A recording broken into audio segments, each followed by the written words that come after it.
What's up, Barnhill family, and welcome back to your home for all things combat sports. Yo. So the last pay-per-view of 2024 just wrapped, and we had some really exciting fights take place. We saw Kai Asakura fall short to Alexandre Pantoja in his UFC debut. We're going to break that fight down, talk about some of the really excellent things Pantoja did to get that submission victory, as well as his interesting call-out of Demetrius Mighty Mouse Johnson, and if there's any legs there. We're going to get into what I thought was one of the most interesting, if not the most interesting fight of the night, Shavkat Rakhmonov versus Garry. If you were to ask me prior to the fight which of the two were more likely to submit the other and which of the two were more likely to have the better exchanges on the feet, it probably would have been different than what we're going to talk about now. So we're going to get into that, get into what's next for Shavkat. It's obviously Belal and how that fight looks. Then we're going to get into the feature bout and talk about Alexander Volkov versus Ciryl Gane.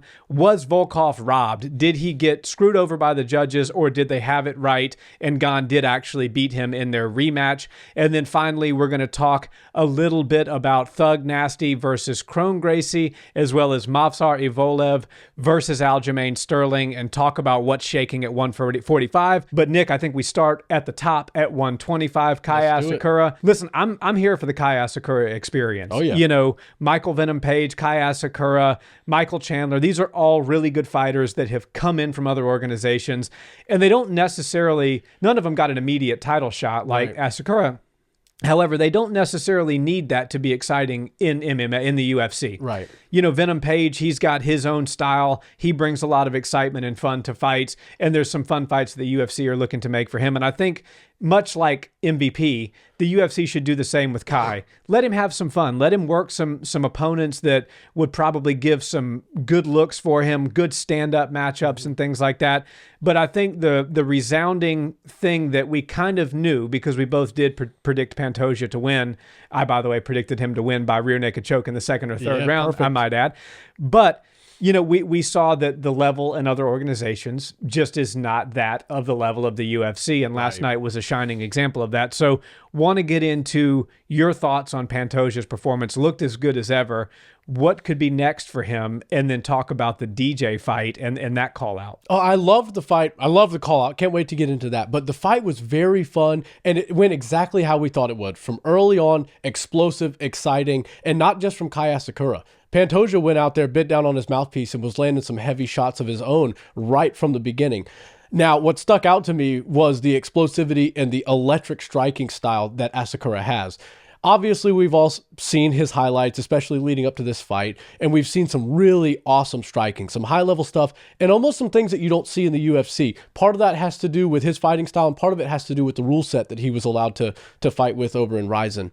And what I realized when he was in there is Rizin is probably full of some really good fighters, but they're not UFC level fighters. No. And he is a UFC level fighter. He's a elite UFC level striker. And I think he was able to find those really creative shots on these guys that just weren't on that UFC level. But we're reminded time and time again, every time somebody comes over from a different organization, that the UFC is the highest level. It's the pinnacle of the sport.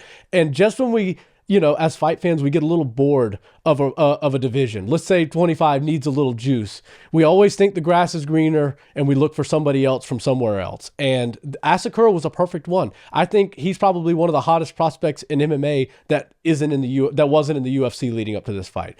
If you put his skills against anybody else that's not signed to the UFC right now, I think he's probably the most skilled flyweight or bantamweight on the planet, especially striking. But Pantoja is just at that level where he's been dealing with these guys at the UFC's level for years now, and he's doing really impressive stuff, not only with the grappling. You know, when you're a Brazilian and you come out like Pantoja and you've got tons of good submission victories, people just chalk you up as a great grappler, and they forget about your skills on the feet. Pantoja is a mixed martial artist that is fluid in everything that he does. He knows how to speak the language on the cage. He knows how to take it to the ground. And one thing that stuck out to me the most about Pantoja's grappling is he is like glue on you. Yeah. When Asakura, who was making some great attempts at trying to get away from the clinch, try to get away from an entanglement with Pantoja, you saw Pantoja was able to stay on him somehow. He was able to keep his hands on him, keep his head buried in his chest, and follow Asakura to the ground. That was beautiful. It was high level, very, very technical fight that we got to see. And, you know, looking forward, we always have to do that, right? We can talk about the fight that just happened, or we can talk about what's to happen next.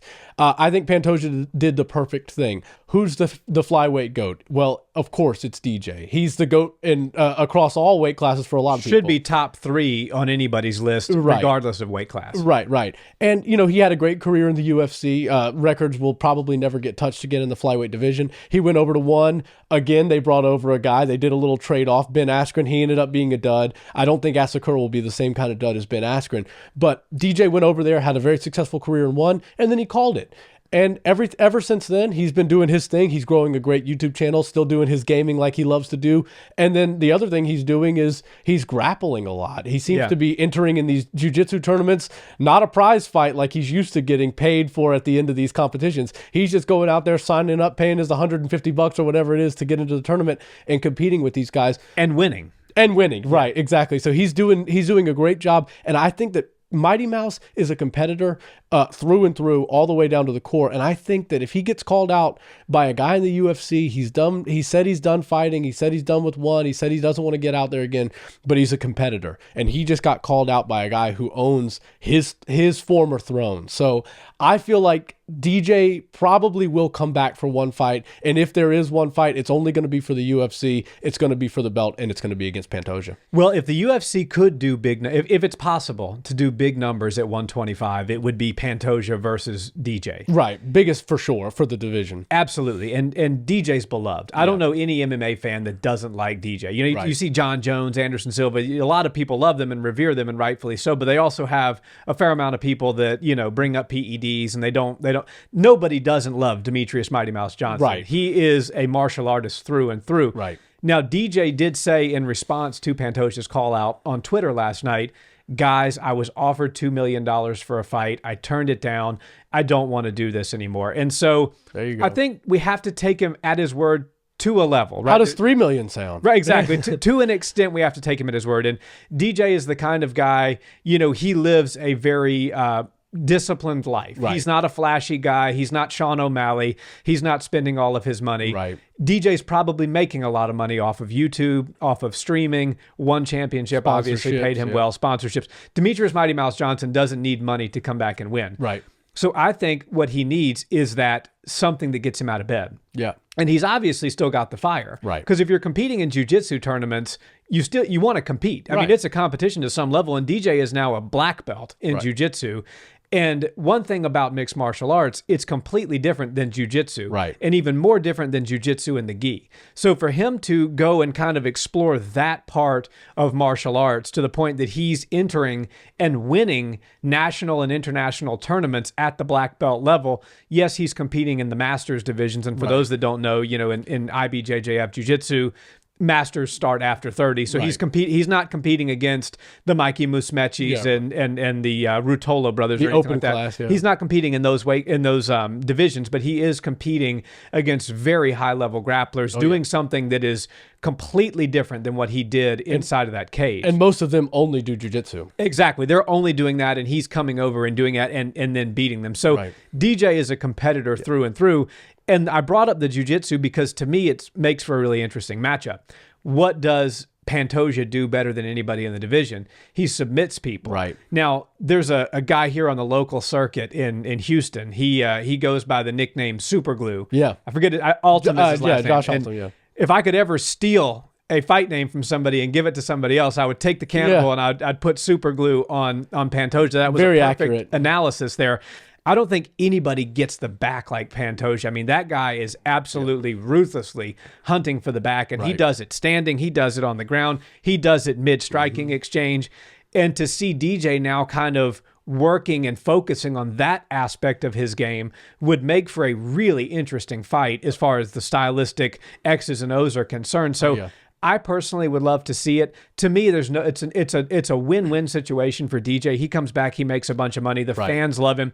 If Pantoja beats him, DJ's still the GOAT at 125. Yeah. Pantoja's only chance at being the GOAT is actually beating DJ and then going on a 4 or 5 fight run after that with impressive finishes.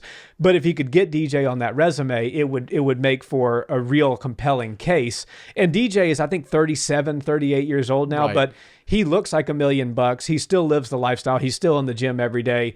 I wouldn't hate to see it. Now, I hope that it happens, and I hope that people can take, if it does happen, people can take it for what it is. Because if DJ does lose, it doesn't take away anything as far as his career is concerned. But to me, what are you going to do? Make Brandon Moreno versus Pantoja number 5? You're going to put Brandon Royval back in there. He's probably the number 1 contender. Just dismantled a guy that everybody thought was going to be the next guy.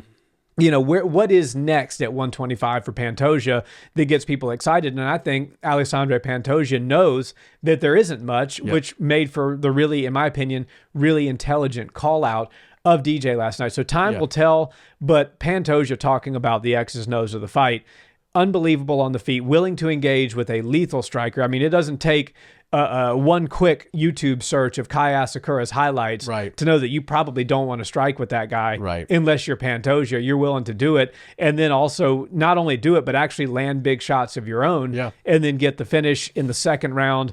I mean, Pantoja, we got to start talking about him being one of the highest level champs in the UFC right now. 125 gets brushed over a lot, but Alexandre Pantoja is one of the highest level fighters that's doing it in today's MMA world. Oh, he's a monster. And the shaved head look is the one he should go with. That's way more intimidating, you know. Than the scruffy hair. Yeah, the scruffy hair, that looks too cool, right? Let's go with the gangster look. Taking a page out of Pereira's book. That's right. On Fight Week, it's always shave the head. One thing I want to say before we move on is Pantoja hit the nail on the head. I don't think we've seen a call out that good in a little bit of time, especially not a call out to a guy that's not in your promotion. Yeah. So what I like is the call out was perfect. I think there is some legs to it. I think he can get that fight.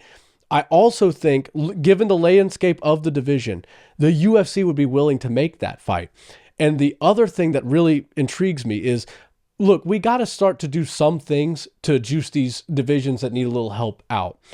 I thought that this Asakura fight was a perfect way to do that. Now, most of the time, people don't get a title fight on their UFC debut. This is probably the very first time it's ever happened, definitely in modern history. But the way Asakura came in was very interesting to me because it felt like there was nobody else in the division that was ready for the title shot. And even though we hadn't seen him fight in the UFC, we had enough to assume that what he was doing over in Japan was enough to warrant a title shot. He went out there and proved that he does belong. But I think Kai Asakura showed us a little bit that he's a one-trick pony in some ways. So that flying knee, that jump knee was beautiful. But after the third or fourth time he threw it in the first round, I started to realize that he was looking for things like that and only things like that. Of course, his striking was really good and he was landing some big punches, but he wasn't really trying to anchor his feet and just throw. I think he would have found more success and possibly would have ended Pantoja's night early if he would have stuck to that and less of the dynamic movement stuff. But I'll go back to the DJ thing. That fight last night felt the most to me like a UFC cross promotion that we've seen. The UFC is not going to promote with one. They're not going to do PFL, Bellator, any of that stuff. As a matter of fact, I saw Dana White. He doesn't comment on YouTube, on Instagram very much, but somebody wrote, why don't we have a Masters division for the older guys and a Masters 1 and Masters 2 for the old guys like Chris Weidman, Clay Guida, and all these guys that just that just fought and lost tonight. Long in the tooth, And he goes, we have a division for that. It's called Bellator. I thought that was hilarious. That is a great line, by the way. And he roasted him. But I will tell you that I think the fans did like the idea that this was the closest thing to a cross promotion. We'd love to see it. And I know the UFC would get their hand raised 9 out of 10 fights in a cross promotion thing, but we'll never see it happen. However, Rizin is not one, and one had a very dominant champion in Demetrius Johnson, who was a former UFC guy. He's still known as the best in that division to date. So I think the way this should play out is they should really run for this fight. I don't think I would have been more exciting for Pantoja's title defense if it was against a Royval again, if it was against a Moreno, and a Abazi, if it was against that Tyra Asura guy, the other Asian fighter. And they've all been in the UFC for a while. This fight felt more special to me because this guy hasn't been in the UFC. So sometimes when we have to spruce things up and change things, I feel like that can help give a fresh coat of paint to the organization, to the division, really. And it can show people different wrinkles in that division. And I think Demetrius Johnson coming back is the best possible thing they could do for the flyweight division. I'd love to see it happen. And if 2 million is not his number, I guarantee you do it for 100 million. So all we have to do now is negotiate and figure out what the right number is. Yeah, that's a good way to put it. I would love to see it. I want to move now into the co-main event. Let's do it. We learned a lot about both fighters in this co-main event. Regardless of what your opinions are on Ian Garry outside of the octagon, I think it's time we stop piling on the guy and give him credit for being one of the best fighters on the planet. 100%. He almost rear naked choke put Shavkat Rakhmonov to sleep last night. I mean, he was very close to finishing that fight.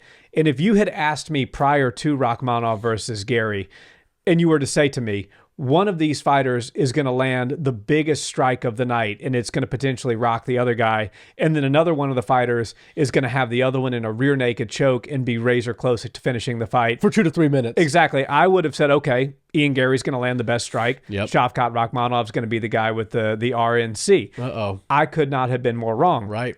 Now, you nailed this prediction, by the way. Thank you very much. You predicted that Shavkat was going to win. You predicted 3 rounds to 2, and you said that for the first time in his career, he's going to go to the judges. So we have to give you, as the kids say, your flowers. Thank you for so that. much. So, really, really good stuff out of Ian Garry. He was able to hang with Rakhmonov in the grappling exchanges. He was able to do some beautiful reversals. He was able to do some grappling of his own and get and hold, as you said, for 2 or 3 minutes, what is considered to be the most dominant position in the grappling spectrum, which is having somebody's back, body triangle, working a rear naked choke. Right. That's sort of the pinnacle of where you want to be if you're trying to end the fight with grappling. Right. So, really, really high-level stuff out of Ian Garry. But then Shavkat almost looked like Dmitry Bivol out there, bouncing back and forth, in and out, throwing great. His jab looked beautiful. Yep. A couple of those overhands were really good. We saw some spinning heel kicks from Rakhmonov That were inches away from landing. Yeah, I mean, this was a really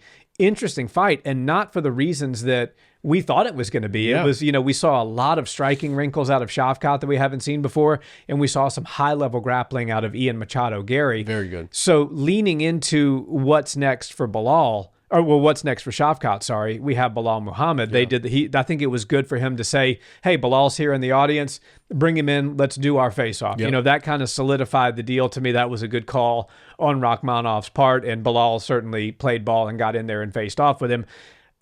Belal's not the striker that Ian Garry is. No. And Shavkat was able to hang, and even better in some exchanges, Ian Garry in the striking. So I think Shavkat's going to have a real advantage as far as striking is concerned. Yeah. And now you have to start to ask yourself, well, can Belal expose him grappling? And that's almost a crazy thing to think about. Like, is the ideal game plan for Belal Muhammad to try to expose Shavkat Rakhmonov's grappling deficiencies, which good luck finding them if you can find them. But Ian Garry certainly found one last night. Yeah. And, so I think it's really a compelling matchup. It's a great fight. I'd love to see them get on the books right after Ramadan. Yeah. We know that neither one of them are probably going to fight during that time period. Belal's healing up.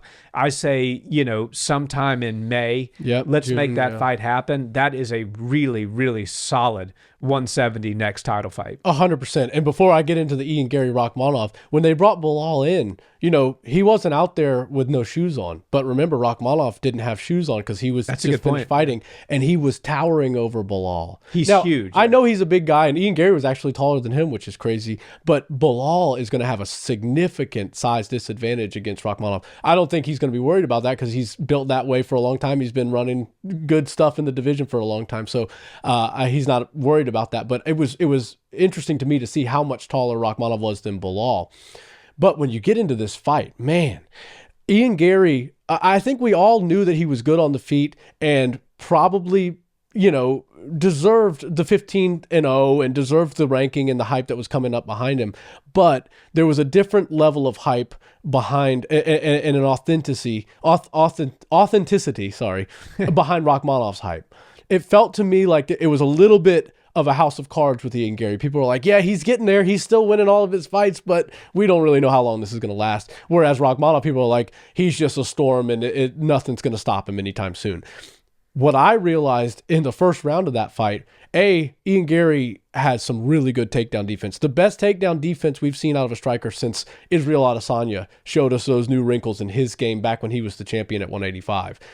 Those were really high level defensive cage work, defensive wrestling, anti-wrestling that Ciryl was doing, and Ian Garry was doing some of the same stuff. He looked so good. And the biggest thing that stuck out to me was Rakhmonov's respect for Ian Garry. Rakhmonov hasn't shown a ton of respect to his opponents, and that's simply because he feels they don't belong with him. And shortly after he feels a couple of their punches, he knows they don't belong, and then he can get them out of there somehow. With Ian Garry, he tried a little bit of the grappling, realized it was going to be harder to get the fight to the ground than he anticipated, and he didn't want to gas himself out, especially being a 5-round fight in the UFC, which is different than 5 rounds anywhere else. So I feel like Ian Garry's defense improved so much, and it caused Shavkat to kind of hesitate, which we haven't really seen before. We've never seen Shavkat maybe second guess some of his techniques, his approaches, his entries, but he really was. He was a cautious, calculated fighter, and that was a big part of my prediction when I was talking about how this fight will go. Both guys are undefeated. There's a title shot on the line. They're going to be calculated. And I mean, that's what we saw out of these two. Usually you see that every time there's a title fight on the line. The main event, Kai Asakura and Pantoja did the exact opposite of that. But these two guys knew how much was on the line. And as the fight's going on, my respect for Ian Garry just kept going up and up and up. And even when he found himself down on the ground with Rakhmonov on top of him, he was still very active. And what I noticed, obviously we all saw Charles Oliveira in his corner. He's been traveling the world, getting knowledge from all corners of the world and trying to get as much knowledge in MMA as he possibly can to create his own game plan. And he's working with Du Bronx right now, the shoot to box guys. And I'll tell you, he looked a lot like Charles Oliveira on the ground, especially when he had the full guard, which I was a little confused. He wrapped up the body triangle from the bottom, which is very much a defensive tactic. If somebody's on top of you, you need to work to get up. You don't need to worry about staying on the bottom. But he locked it up, and he was able to find some decent elbows, some good striking, and really mitigate the damage that Shavkat would usually be able to do from the guard position where he's sitting on top of you. Shavkat obviously still was able to find some good shots on those exchanges, but for the most part, Ian Garry's defense looked very buttoned up. And the way the landscape of this division works, obviously Shavkat was ready for a title, and now he's even more clear the number one contender. But Ian Garry, his stock went up, and I believe he's going to be even harder to match up moving on with his career, because people realize he's not some easy fight. He's not some gimme. He's not some big name that you can just attach yourself to and go beat up. He's going to be a tough fight for everybody in that division. So I think the way they move forward with this, Belal and Shavkat settle their business, see who the champ really, who's going to leave with the belt. And then we do Leon Edwards and we do Ian Garry. That was going to be my suggestion as well. And honestly, with a win, especially a knockout win over Leon Edwards, I think they would put Ian right back into a title shot, 100%. again, like a rematch against Shavkat or something like that, because that was a really, really close fight. Mm-hmm. Now, I want to ask you one more question before we move on to the next topic, specifically related to Shavkat and Belal. Mm-hmm.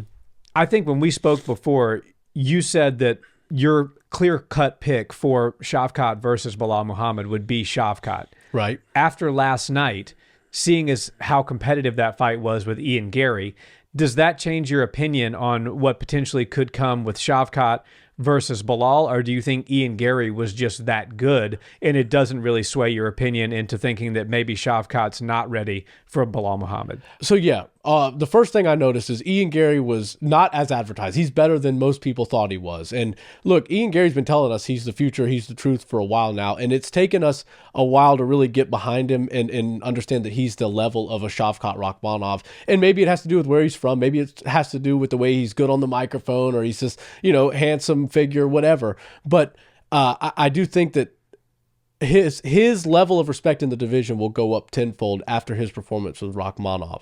And I think that Belal Muhammad versus Rakhmonov is a completely different fight. So while Belal saw some weaknesses in Shavkat's game, he's not going to be able to exploit them the same ways that Ian Garry will. Shavkat's not going to be as cautious to enter into the striking with Belal as he was with Ian Garry. That's going to change the way the fight goes, the tempo and everything. I believe we will see a much more grappling heavy fight between Belal and Rakhmonov than we saw, because both guys are more willing to strike with one another, which will lead to that clinch work that Rakhmonov loves. And right from there is where Belal finds his sweet spots. He loves to go in there and grind you out up against the cage once you tie up in a clinch. So this fight will be completely different.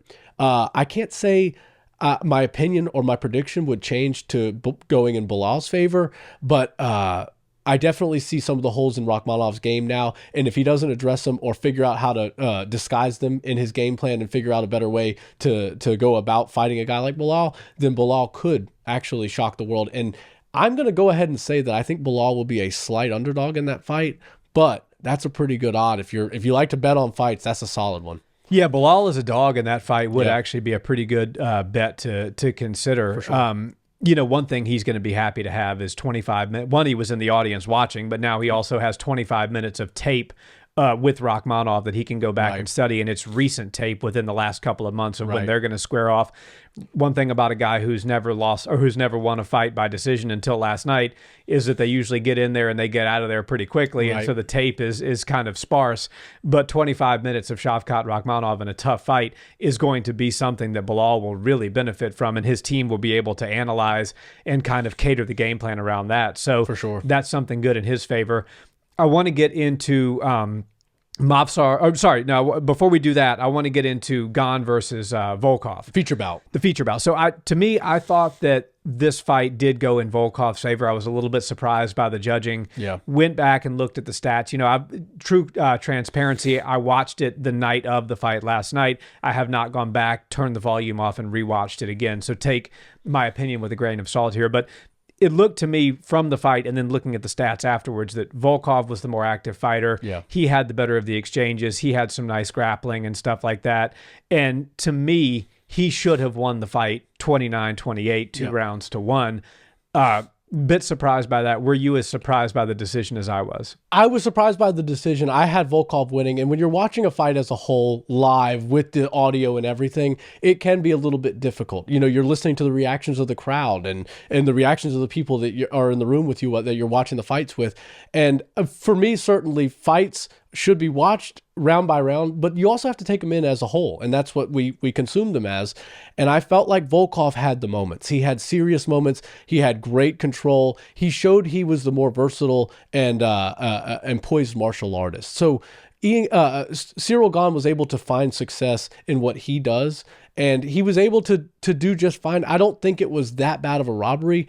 It certainly wasn't the worst one we've seen to date, but I certainly had it for Volkov. I thought Gane was kind of getting controlled early on. He had some success later in the fight, but Volkov had his moments in every single round. And the first round is what really stuck out to me for Volkov, because he looked good in that round. He looked really long. He looked like he was using his range. And even though Ciryl Gane is usually a faster fighter than everybody he competes against, and when he fought Volkov the last time, he was a faster fighter, Volkov was able to utilize a combination of his range and footwork to kind of match that speed that Ciryl Gane was bringing in. And the way the way Volkov was staying dynamic with his striking early in the fight was making me think that he was going to be able to utilize some of the same holes that John Jones saw in Ciryl Gane's fight, find a way to get this fight to the ground and end it early. Now, Ciryl did show some good defense on the ground when he got taken down early on, and then he even reversed and went for that specialty leg lock, the heel hook. He likes the heel hook. Yeah, it cost him the Francis fight. It cost him that one, but this one it worked out for him. He was able to at least not get submitted and get back to his feet. So I thought it was a good fight, competitive fight. I am going to do the same thing as you, go back today, watch it with no sound, and really try to get a true opinion round after round to see if I was off. Volkov seems to be very upset with the decision. I think he even wants to do something about it. Nothing's going to happen. It was a close fight. Number 2 versus number 3, though, so I don't think Volkov will lose much stock in the division. I don't think he should lose his ranking, certainly. And I guess these guys are just going to have to wait and see what happens with Tom and John Jones. But whoever wins that fight and decides to defend the belt next, I don't really like the chances for Volkov or Ciryl Gane. Yeah, I mean, whether it's John or Tom Aspinall, after watching that last night, I don't think either one of them poses a threat to actually getting the belt. But unless it's Volkov round 1, because Volkov round 1 was very entertaining, very difficult for Ciryl Gane to understand. And I think if he came out with Tom Aspinall, he would look for those sorts of things. But Tom Aspinall knows how easy it is to get Ciryl Gane down, so he would take him down just like John Jones did. Yeah, it's going to be really interesting. Volkov looking like a gigantic Patty Pimblett with the braids last night. I was surprised. The hair at the weigh-ins was cool. Like I was like, he's going full like Ivan Drago here. Got the blonde swoop. And I like that. He braided it up. I was like, he looks like a giant Patty Pimblett. A supersized me version of Patty Pimblett. Yeah, I'm never going to knock somebody for his personal looks if that's his style. I cornrow my hair, right, for fights. But it was a different look. Yeah, for sure. And so let's get into 145 now, and I kind of want to talk about 2 fights and what could shake out in the division. To me, the far more high level and entertaining fight was on the prelims. Unfortunately, I think it should have been on the main card. That was Movsar Evloev versus Aljamain the Funkmaster Sterling. Sterling looked good, man. I love Aljo. He has got some real skill to get in there and wrestle with Movsar and look as good as he looked in those moments. Obviously, I thought as the fight went on, Movsar started to figure things out. I thought Aljo won the first round and Movsar won the rounds number 2 and number 3. But very close fight, very good fight. And then, talking a little bit about what's next in the division, you had also Bryce Mitchell versus Kron Gracie. Yes. And Kron Gracie unfortunately showed us that pure jiu-jitsu, it's not 1993 anymore. Right. Pure jiu-jitsu does not work in mixed martial arts, in today's mixed martial arts. Right. You have to have other skill sets. Even Cesar Gracie posted on Instagram last night, under no circumstances should you pull guard in an MMA fight, ever. I mean, it's really not a good idea. No. And for somebody like Kron, he's been at the highest of levels of jiu-jitsu, but even still today, you see the Ruotolo brothers and Mikey Musumeci and these guys, they've evolved the game, and I don't think that Kron has really kept up with that. Right. You mentioned one-trick pony earlier when you were talking about Asakura. Kron Gracie is the definition of a one-trick pony in MMA. But that party trick don't work anymore. Yeah, that's not a next-level party trick. No. It is a party trick that gets you knocked out like Bryce Mitchell did. It's dangerous. Bryce Mitchell, Rolly Delgado was in his corner, and back when we lived in Georgia, Rolly came through and trained with us, and he's like a really, really high-level jiu-jitsu coach. And Bryce is a really good jiu-jitsu guy as well, maybe not to the level and accolades of Kron, but certainly in the framework of an MMA rule set, very dangerous, as we saw last night. Kron went to pull guard. Bryce Mitchell slammed him down, finished the night out with some elbows. Yeah.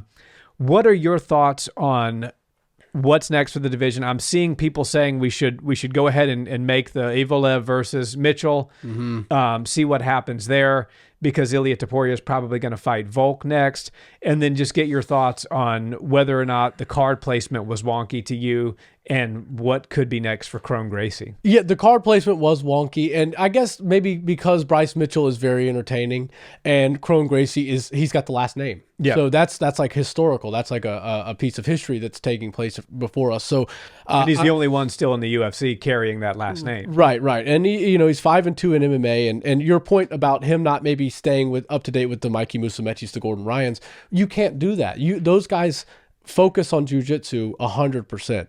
If you're focusing on MMA, which Kron Gracie's been doing for a while now, you have to get it all the way in. You're not going to stay on the same level as these jiu-jitsu guys. Your jiu-jitsu is going to stay really good, and it's even going to continue to improve. But the guys that spend 6 hours a day on it are going to move faster than you when you got to leave wrestling class and go to kickboxing, and then you got to go to boxing and whatever. Right. So Kron Gracie just doesn't have enough hours in the day. Now, for me, the UFC showed us, especially in the title fight, in the main event, that there's a different level between the UFC and all other divisions. And Kron Gracie, like you said, is a one-trick pony, but that trick does not work anymore. It does not work in modern-day MMA, and it almost feels like Kron Gracie is disregarding MMA's evolution when he goes out there and tries to pull guard. And I love that Bryce Mitchell had zero hesitation to jump right in his guard, because that shows how an MMA fighter sees these jiu-jitsu players. Okay, you want to try to grab onto me, you want to pull guard, we're going to make you pay for it. This is still a fight. We're not doing submission only. There's no gis. There's no rule set that's going to keep you safe from strikes. I'm going to hurt you. And Kron Gracie didn't learn from his mistakes. He spent the first 2 rounds completely on his back, not even really looking for ways to get up. just getting beat up by Bryce Mitchell. And then he does the same mistake. They call it the definition of insanity, is doing the same thing over and over again and expecting a different result. Well, when you give a guy like Bryce Mitchell the same sort of data over and over again over a 15-minute fight, he's going to get to timing on it. And as soon as Kron Gracie jumped guard that third time, or in the third round, I think it was even more than 3 times, Bryce Mitchell identified it, and I love what he did. He put his elbow in to reinforce the drop, but what he did was brilliant. As soon as he put the elbow in, he dropped. Most of the time when you see it, think of a Michael Chandler or a DC. Back in the day when DC used to pick up his opponents, they'd pick them up and then they would settle. And that gives your opponent time to maybe brace for the fall, time to figure out how they can catch themselves when they hit the ground.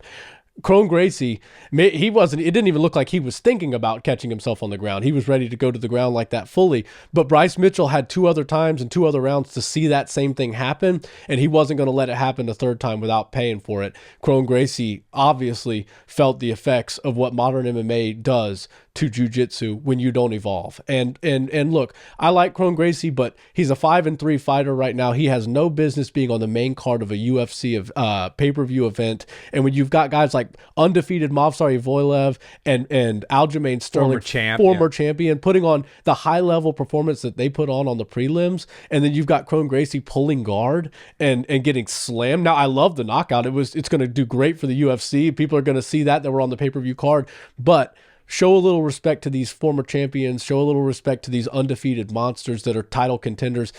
Don't just give some guy who's 5-3 because he's got a last name an opportunity above these guys. But yeah, I think Kron Gracie learned a lesson the very hard way, and I love to see Bryce Mitchell back in the winning column, finding his footing again. It looked like his striking really did evolve, but he didn't have to use that much of it because the grappling, oddly enough, over a Gracie was so much more dominant that he didn't really even have to worry about striking.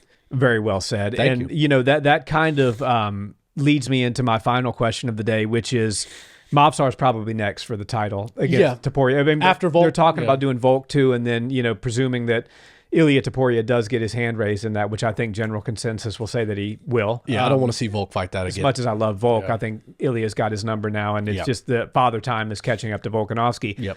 I don't know that I saw enough out of Movsar last night to say that he can beat Topuria. Realistically, Topuria, I think, deals with him on the feet. And 100%. Topuria is a really good. He's not he didn't grow up in the Division I wrestling like Aljo did, but he's really good with his grappling. I mean, he was a submission guy before he came into the UFC. Right. So I think that, in my opinion, I did not see enough out of Movsar, even as high level as that fight was last night, to say that it's going to be competitive when he gets in there against Topuria. Yeah. I think Topuria is a cleaner striker than Aljo. Certainly is more powerful than Aljo, and I think he can wrestle maybe almost to the level that Aljo can wrestle. A little different, but just as good. Yeah, exactly. Certainly good enough to have the same success that Aljo did last night, which means that he can keep the fight standing, which means that Movsar is in a world of trouble. So I think that Ilia, to me, the big takeaway last night was that, man, I think that belt at 145 is secured for the time being. Yeah, I agree with you. I don't think Ilia is going to have that much trouble.